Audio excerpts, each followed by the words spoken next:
बिस्मिल्लाहिर्रहमानिर्रहीम। मैं हूँ ताहिर ढेंसा और आप देख रहे हैं STTV। पोल्यूशन एनवायरनमेंट को इतना नुकसान पहुँच गया है कि एनवायरनमेंट डे मनाना भी अब एक छोटी सी चीज़ लगती है। जिस तरह से पहले फ्यूल जो कि फॉसिल फ्यूल है, कोल वगैरह से हुआ और ग्लोबल टेम्परेचर और ग्लोबल वार्मिंग हुई, वो था। अब सॉलिड वेस्ट ऐसा जो कि हवा में ना भी हो बट वो ज़मीन पे पड़ा रहता है, हर वक्त चोक करता है। और ख़ास तौर पे ये जो आपके शॉपिंग बैग्स हैं जो बिल्कुल बारीक प्लास्टिक है, वो आपकी ड्रेन्स को और डैम्स में, इट्स एवरीवेयर। समुंदर में मछलियों के अंदर वो पाया गया और वो जब चला जाता है मैदे में तो इट्स कार्सिनोजेनिक एज वेल। उसके अलावा भी प्लास्टिक जो है, प्लास्टिक बॉटल्स और वेस्ट जो है, इट्स अ फॉर्मिडेबल थिंग। इस दफ़ा का स्लोगन रखा गया है, वो स्लोगन ये है कि बीट द प्लास्टिक वेस्ट।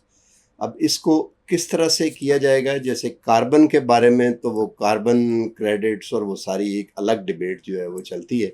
इसको किस तरह से चैनलाइज किया जा सकता है ताकि कोई टूल डेवलप किया जाए, मैकेनिज़्म का मैनेजमेंट टूल, और उसको वापस किया जाए, इंसेंटिव दिए जाए। इस सब चीज़ को कुछ ना कुछ समझने के लिए आज हमने दावत दी है डॉक्टर आबिद क़य्यूम सुलैरी को, ताकि इस पर हम बात करें। डॉक्टर साहब, वेरी वार्म वेलकम।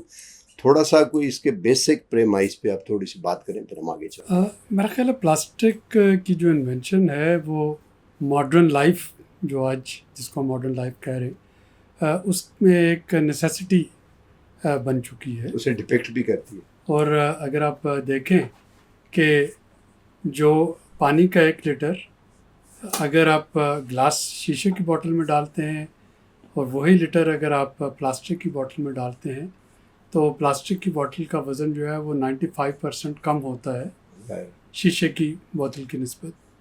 इसी तरीके से ये जो पैकेजिंग इंडस्ट्री में फूड को जो प्रिजर्व करना है, एयर टाइट सीलिंग जो है लेमिनेट करना, उसने मुमकिन बनाया अमदाद जो एक जगह से दूसरी जगह जाती है।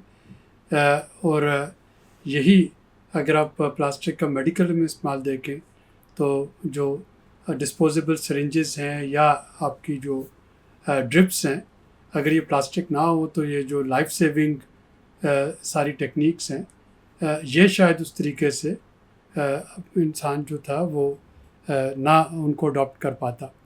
तो ये आज का जो दिन मनाया जा रहा है, मेरा ख्याल है उसमें सबसे पहले तो ये चीज़ बड़े जहन में रखने की ज़रूरत है कि जब तक आपके पास प्लास्टिक का सब्स्टिट्यूट नहीं आता तब तक ये प्लास्टिक को जो है एज ए विलन पोर्ट्रे करने की बजाय हमें अपने जो बिहेवियर्स हैं और जो उसका इस्तेमाल है और जो उसकी डिस्पोजल है उसको चैलेंज करने की ज़रूरत है कि हमें इस प्लास्टिक को मैनेज कैसे करें, इस प्लास्टिक को जो पोल्यूशन है उसको कैसे मैनेज करें और कहाँ कहाँ पे इसका इस्तेमाल रिड्यूस किया जा सकता है। तो पहले तो ये है कि जो एक banning all sort of plastic वो पॉसिबल ही नहीं है आज के दौर में।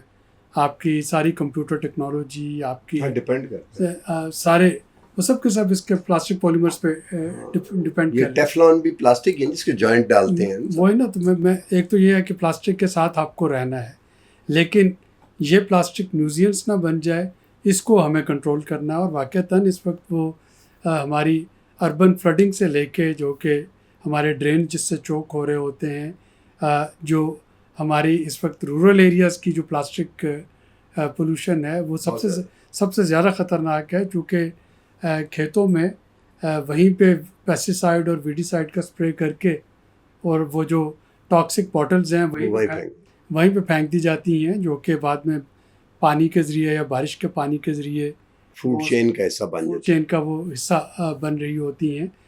इस तरीके से आजकल जो मल्च फार्मिंग के लिए प्लास्टिक शीट्स का इस्तेमाल होता है, वो भी शीट्स जो हैं आंधी और बारिश की वजह से जब वो उड़ती हैं तो वो भी उन्हीं खेतों में माइक्रो प्लास्टिक में कन्वर्ट हो रही होती हैं।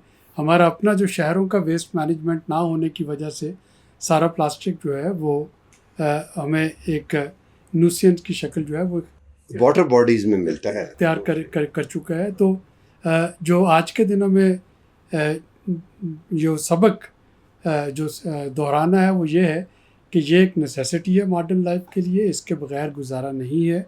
लेकिन जहाँ जहाँ पे इसके बगैर गुजारा है वहाँ पे इसका इस्तेमाल जो है वो रुकना चाहिए।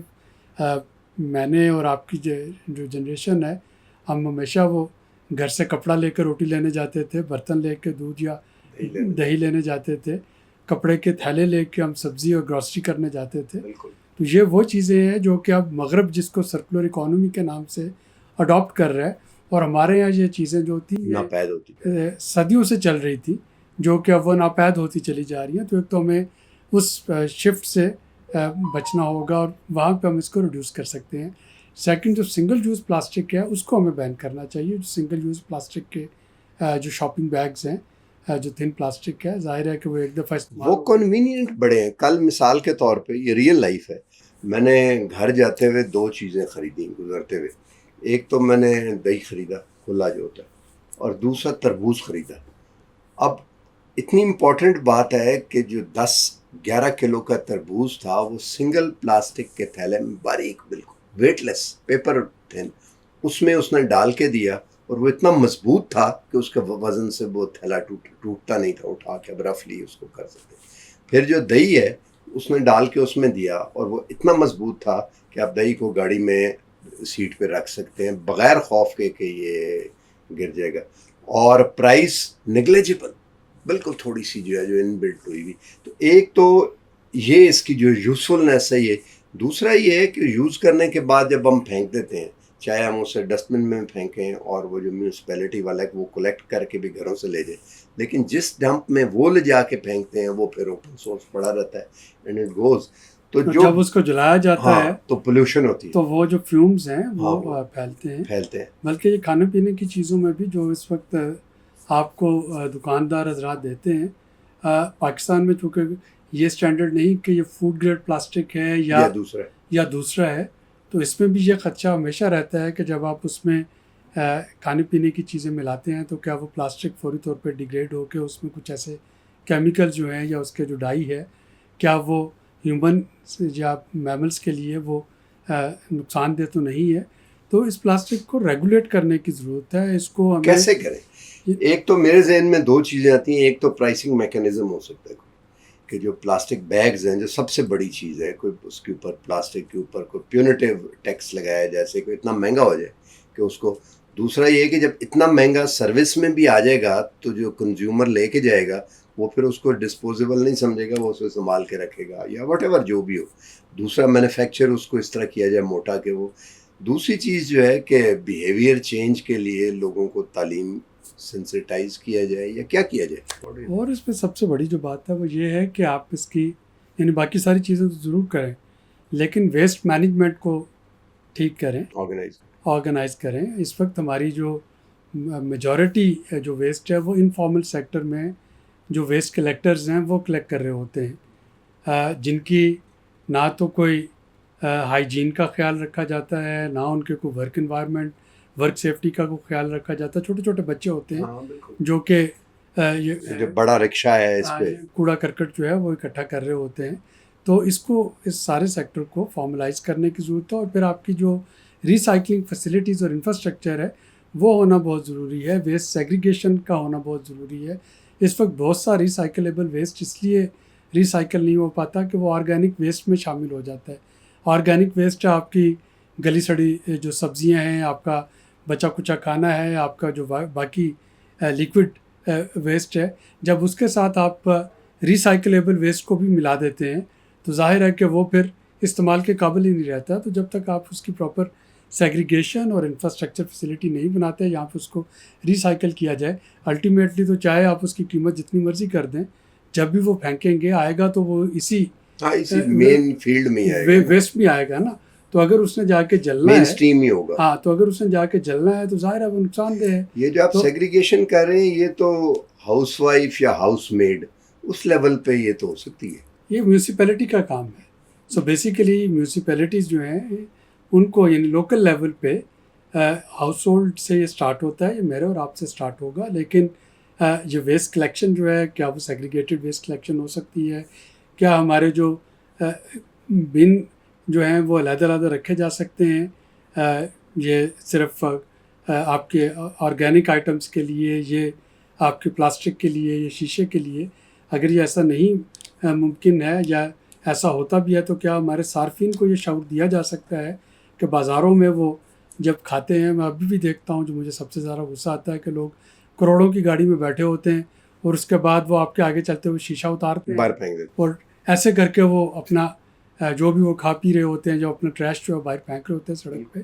तो ये एक बेसिक सिविक सेंस है कि जैसे हमें अपना घर साफ रखना जो है वो ये भी लार्जर घर ही है। ये हमारा मुल्क जो एक लार्जर घर है, ये हमारा कुर्रा अर्ज़ एक लार्जर घर है। तो जैसे कि मैंने कहा कि इट्स नॉट अबाउट प्लास्टिक, तो ये प्लास्टिक जो है उसके तो अपने नुकसानात जो भी हैं वो हैं ही हैं। इट्स अबाउट अवर बिहेवियर और हमारा एटीट्यूड। और आज के दिन हमें जब हम बीटिंग प्लास्टिक पोल्यूशन कह रहे हैं, देखिए स्लोगन ये नहीं है कि बैन प्लास्टिक, स्लोगन ये है कि बीट करें उसको, रिड्यूस करके रिसाइकल, उसको रीयूज़ करके, रिसाइकल, उसको रिसाइकल करके और एक सर्कुलर इकोनॉमी का हिस्सा बनाते हैं। बिल्कुल ठीक है। तो बॉटम लाइन ये हुई कि ह्यूमन कॉन्शियसनेस है ये जिसको डेवलप करना पड़ेगा। Human consciousness at a level जो कि प्रैक्टिकल हो जाए। ये क्या कह रहे हैं हम? ये कह रहे हैं कि जिस वक्त न्यूक्लियर वेपन बने थे तो उन्होंने उसको यूज़ किया। एक दफ़ा यूज़ करने के बाद ह्यूमन कॉन्शियसनेस अब इस लेवल पे डेवलप है कि फ़िलहाल अभी तक दोबारा किसी को, हालांकि मुल्क है, यूज़ करने की हिम्मत नहीं हुई। तो ह्यूमन कॉन्शियसनेस को इस लेवल पे प्लास्टिक पे डेवलप के यूज़ को बीट करने के लिए आपको करें किसी भी मैनेज के, बट प्लास्टिक के लिए भी ये अब किस तरह किया जा सकता है? ऑब्वियसली थ्रू ट्रेनिंग, बच्चों के करिकुलम में हो, ये सोचना पड़ेगा किस तरह किया जाएगा। और जिस तरह प्रोग्रेसिवली इसने टेक ओवर किया है, इसको बीट भी उसी तरह प्रोग्रेसिवली किया जा सकता है। एकदम करना इसको पॉसिबल नहीं है, हमारी सप्लाई चेन में से नहीं निकल सकता, हमारी डेली हैबिट्स में से इसको निकालना जो, बट स्लोगन है, I think it's a good beginning. अगर आगे हम चलते रहें तो शायद इस पर कुछ ना कुछ काबू पा सकें। आज तक के लिए इतना ही, मिलते हैं अगले प्रोग्राम में।